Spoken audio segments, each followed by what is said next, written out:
आज का ये वीडियो क्लास 11th के बच्चों के लिए होने वाला है। आज की इस वीडियो में हम कक्षा 11वीं का ज्योग्राफी का आपका इंपॉर्टेंट क्वेश्चन चल रहा था, उसी का आज हम जो है बुक 2 है आपका, जो बुक 2 से आने वाले चैप्टर्स है उसके इंपॉर्टेंट क्वेश्चन करवाने वाले।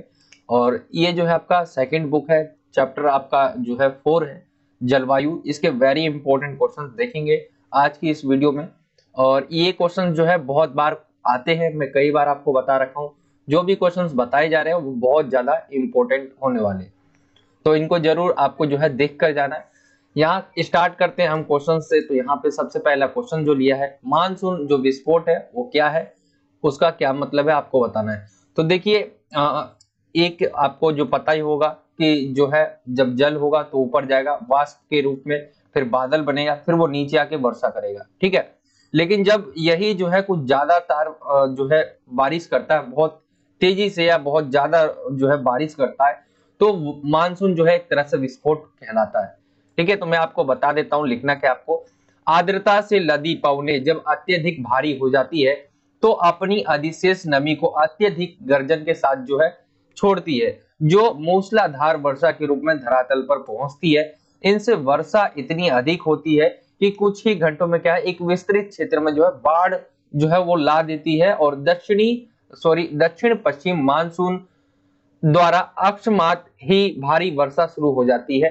इस प्राकृतिक घटना को ही जो है मानसून विस्फोट कहते हैं। जब अचानक से ही जो है ऐसी बारिश हो जाए जिससे जो है बाढ़ आ जाए या बाढ़ आने का खतरा हो, ठीक है, तो वो जो होता है वो मानसून विस्फोट कहलाता है। आई होप कि आपको समझ आ गया होगा किस तरह से जब पवने जो चलती है, या आप कह सकते हो जो वाष्प होता है, ठीक है, धीरे धीरे जो है भारी होने लग जाता है, यानी नमी ज्यादा आने लग जाती है, तो बारिश के रूप में वो बादल बन जाते हैं। फिर बादल से जो है बहुत तेजी से जो है वर्षा होती है, जिसके कारण क्या होता है, बाढ़ आने का खतरा हो जाता है, या किसी भी क्षेत्र को क्या है बाढ़ की चपेट में ले लेता है। तो जो भी वो होता है उस जगह को हम जो है, या उसे हम कहते हैं मानसून विस्फोट हो रहा है, ठीक है। आगे आते हैं अगले क्वेश्चन पे।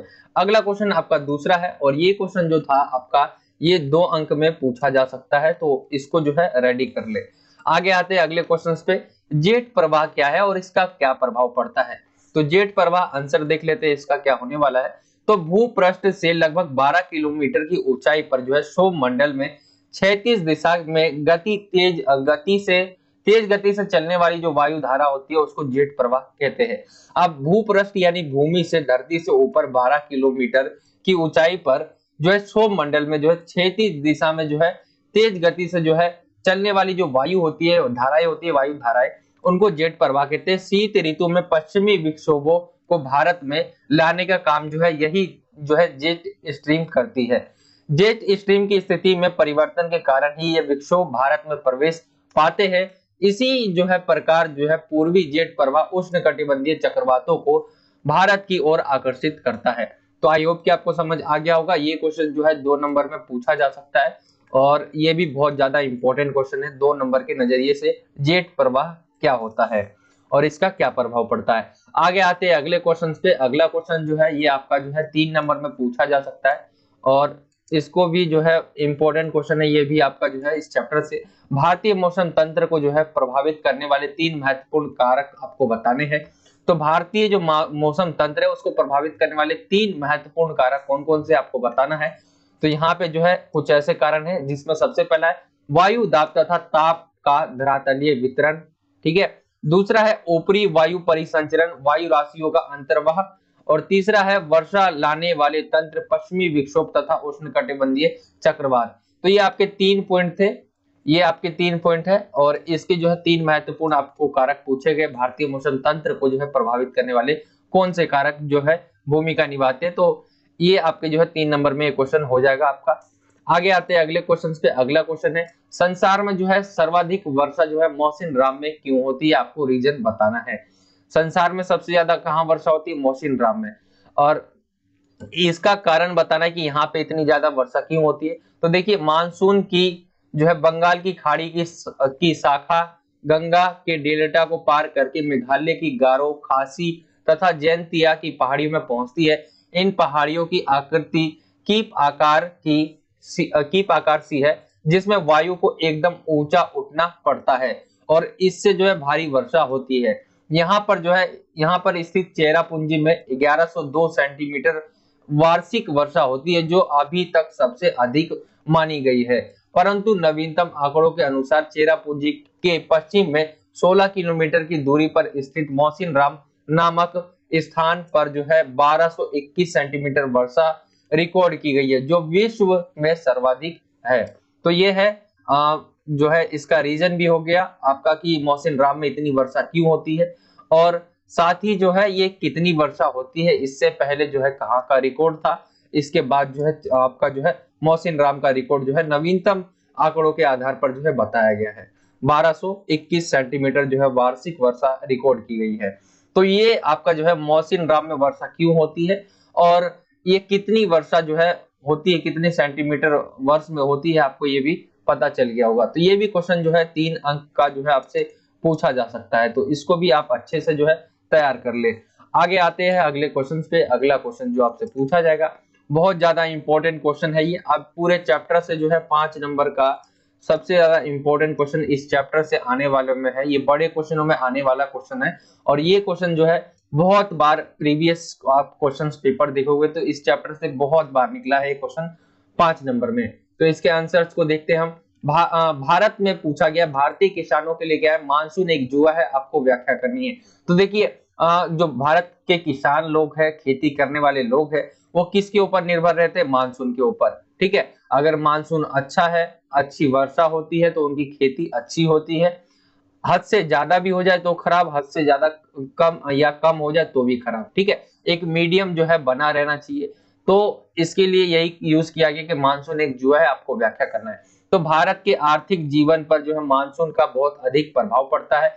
भारत की जो है 64% यानी 64% जनसंख्या अपनी आजीविका के लिए जो है कृषि पर निर्भर है। यानी अपना जो है जीवन चलाने के लिए, घर बार चलाने के लिए क्या है, अभी भी जो है 60% लोग जो है वो कृषि के ऊपर डिपेंड है। भारतीय कृषि और फसलें मानसून पर जो है निर्भर करती है। कृषि उपज की सफलता यानी कृषि जो है अच्छी हो, सफल हो अथवा असफलता इस बात पर निर्भर करती है कि दक्षिण पश्चिमी मानसून द्वारा की गई वर्षा सामान्य है या नहीं। यानी इस पे जो है ये वर्षा सही है या नहीं, इनके ऊपर ये डिपेंड करता है कि कृषि जो है अच्छी होगी या खराब होगी। आगे आते हैं अगले पॉइंट पे। वर्षा की उच्च परिवर्तिता के कारण देश के कुछ भागों में क्या है, सूखा तथा अन्य भागों में बाढ़ प्रकोप बना रहता है। भारतीय कृषि की सफलता मानसूनी वर्षा के निश्चित समय पर तथा नियमित रूप से वितरित होने पर जो है निर्भर करती है। ठीक है, तो यहाँ पे आप देखेंगे तो कई जगह आपको सूखा भी मिल जाएगा और कई जगह क्या है, बाढ़ भी ज्यादा हो जाएंगे। तो ये जो है इनका ये भी खतरा बना रहता है। और आगे पॉइंट देखते हैं। सिंचाई विहीन क्षेत्रों में वर्षा की अनियमितता तथा अनिश्चितता का विशेष प्रभाव वहां की कृषि पर पड़ता है। ठीक है, कृषि जहां पे सिंचाई नहीं होती वहां पे क्या है कि वर्षा का जो है प्रभाव हमें जो है बहुत देखा जाता है। आगे आते हैं अगले पॉइंट पे। मानसून का अचानक विस्फोट, यानी मैंने आपको बताया था पहले ही क्वेश्चन में कि मानसून विस्फोट होता क्या है। ठीक है, तो यही वो बात बोल रहे हैं यहाँ पे। मानसून का अचानक विस्फोट देश में के व्यापक क्षेत्रों में मृदा अपरदन की समस्या उत्पन्न कर देता है, और जिससे क्या है लोगों, भारतीय जो किसान होते हैं उनके खेतों को यानी फसल जो होती है उनको भी नुकसान पहुंचाता है। तो ये वो पॉइंट थे जो भारतीय किसान के लिए मानसून क्या है, एक जुआ है। पूरी तरह जो डिपेंड है, अभी तक 64% जो लोग हैं वो कृषि पर डिपेंड है। अब सब जो फसल है वो अच्छी होगी कि नहीं होगी, पूरी तरह से जो है वो वर्षा के ऊपर डिपेंड है। ठीक है, और भी बहुत सारी चीजें हैं, आप इसके अंदर लिख सकते हो। 5 नंबर में ये क्वेश्चन था, और ये बहुत ज्यादा इंपॉर्टेंट क्वेश्चन है आने वालों में। तो आई होप कि आपको समझ आ गया होगा इस चैप्टर से आपके कौन कौन से इंपॉर्टेंट क्वेश्चन निकलने वाले हैं। आगे आते हैं कुछ जो है इंपॉर्टेंट बात कर लेते हैं ज्योग्राफी का। मैं आपको बार बार बता रहा हूँ कि ज्योग्राफी की जो है क्लासेस जो है आपकी फर्स्ट बुक पूरी कंप्लीट करवा दी गई है। फर्स्ट बुक आपने नहीं देखा हो पूरा तो प्लेलिस्ट आपको मिल जाएगा, साथ ही डिस्क्रिप्शन में जो है सभी के लिंक मिल जाएंगे।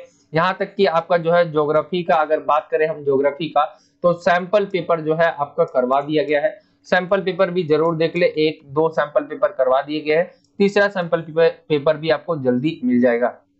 प्रैक्टिस पेपर जिसे आप कह सकते हैं, प्रैक्टिस पेपर जो है आपके करवाए जा रहे हैं ताकि आप जो है अच्छे नंबर पा सको और पेपर को आप पहले ही जो अगर फेस कर लेते हो तो एग्जाम में क्या है वो पेपर इजी हो जाता है। इससे जो है आपका सेकंड बुक का, ये आपका जो है सेकंड बुक चल रहा है जिसमें आज हमने 4th चैप्टर जलवायु देख लिया। जलवायु के बाद जो आगे चैप्टर होंगे उसको भी हम कवर कर देंगे, तो आपका ज्योग्राफी पूरा खत्म हो जाएगा। जो फर्स्ट आपका 11 तारीख का एग्जाम है, 11 तारीख का जो सबसे पहला एग्जाम है वो आपका ज्योग्राफी का है। जिन बच्चों के पास ज्योग्राफी है आपको जो है चैप्टर के इंपॉर्टेंट क्वेश्चन सभी के देख लेने, जहां से भी मिले वहां देख लेना है। और जो है एक प्रैक्टिस पेपर जो है आप जरूरी कर लेना है, ठीक है। प्रैक्टिस पेपर बहुत जरूरी है आपके लिए। और अगर हम पूरी बात करें तो यहाँ पे अगर आपके पास सपोर्ट मटेरियल है, ठीक है, सपोर्ट बुक है आपके पास, तो वहां पे आप देख सकते हो, वहां से ही पूरा 100% जो पेपर है वो सपोर्ट बुक से आता है, सपोर्ट मटेरियल से आता है, वहां से आप कर सकते हो। बाकी आपका जो है लास्ट जो 5 नंबर का मैप आता है, तो मैप के लिए मैं एक अलग से वीडियो बना दूंगा जिसमें मैप वाले क्वेश्चन आपको कवर करवा दिए जाएंगे। तो ये चीजें हैं ज्योग्राफी को लेकर, मैं हर एक वीडियो में बता रहा हूँ, बच्चे ये तैयार करके जाए और जो है अपने जो नंबर है वो अच्छे ला सकते हैं, ठीक है। तो इन चीजों को आपको जरूर देख के जाना है। आई होप कि आपको समझ आ गया होगा। ज्योग्राफी का आपका पहला पेपर है तो उसमें जो है आपको प्रैक्टिस पेपर अच्छे से सोल्व कर लेना है। मैं कई बार बोल रहा हूँ, प्रैक्टिस पेपर पे आपको ज्यादा फोकस करना है, किस तरह के क्वेश्चंस पूछे गए हैं चैप्टर से, ठीक है। तो ये था आज का ये वीडियो। आई होप कि आपको वीडियो अच्छा लगा होगा। वीडियो अच्छा लगा हो तो वीडियो को लाइक करें, ज्यादा से ज्यादा अपने दोस्तों में शेयर करें। और अगर आप हमारे चैनल पे नए हो तो नीचे जो है आपको बॉक्स में रेड कलर का जो है सब्सक्राइब लिखा हुआ बटन दिखेगा, यहाँ पे जो है आप सब्सक्राइब करके बेल आइकन को क्या है ऑल पे सिलेक्ट कर लेना, जिससे हम कोई भी नई वीडियोस डालेंगे तो वो आपको सबसे पहले मिल पाएगी। तो यही था आज का वीडियो, मिलता हूँ आपसे अगली और एक्साइटिंग वीडियो में। जब तक के लिए जय हिंद, जय भारत, वंदे मातरम।